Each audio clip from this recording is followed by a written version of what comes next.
মালদা জিয়াগাছির দিকে এবার নজর রাখতেই হচ্ছে। সেখানে দুর্ঘটনা ঘিরে উত্তপ্ত পরিস্থিতি। জাতীয় সড়কে আগুন জ্বালিয়ে অবরোধ, দুর্ঘটনাস্থলে গিয়ে বিক্ষোভের মুখে পড়ে পুলিশ।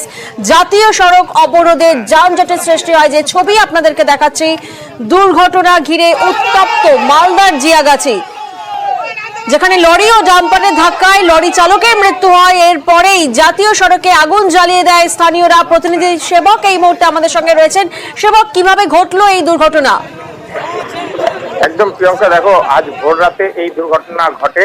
রাস্তার পাশে দাঁড়িয়ে থাকা একটি ডাম্পারে পিছন থেকে ধাক্কা মারে কাটলগ্রামী একটি লরি, এবং যথেষ্ট গতিশীল ছিল এই লরি। এবং দুর্ঘটনার পরে লরি চালক এবং খালাসি দুজনেই আশঙ্কাজনক অবস্থায় ছিলেন। খালাসিকে উদ্ধার করে স্থানীয় হাসপাতালে পাঠানো সম্ভব হয়, কিন্তু লরি চালককে উদ্ধার করা সম্ভব হয়নি, তিনি গাড়িতেই আটকে ছিলেন। এরপর দমকল এবং পুলিশ বাহিনী এসে উদ্ধার করে, কিন্তু মৃত অবস্থায় উদ্ধার হয়। এরপরে স্থানীয় বাসিন্দারা তারা কিন্তু পুলিশের ভূমিকা নিয়ে ক্ষোভ প্রকাশ করেন। এরপর এলাকায় বিক্ষোভ শুরু হয়, রাস্তা অবরোধ। এই মুহূর্তে কি সেই অবরোধ উঠেছে? দেখো, এই কিছুক্ষণ আগে অবরোধ উঠেছে, কিন্তু তার আগে হেনস্থার মুখে পড়তে হয় পুলিশকে, এবং পুলিশের ভূমিকা নিয়ে প্রশ্ন ওঠে। প্রিয়াঙ্কা, বেশ,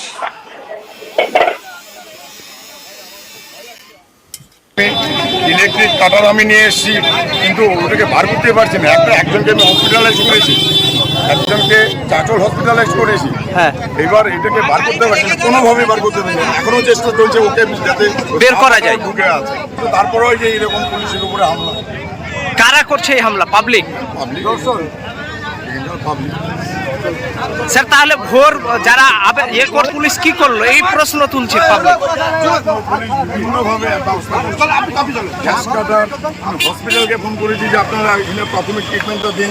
ওই ডিওমের স্যারকে ফোন করেছি, আমি কিছু ক্রেন নিয়ে গিয়েছি, গ্যাস কাটার নিয়ে এসে এখনও চেষ্টা করছি।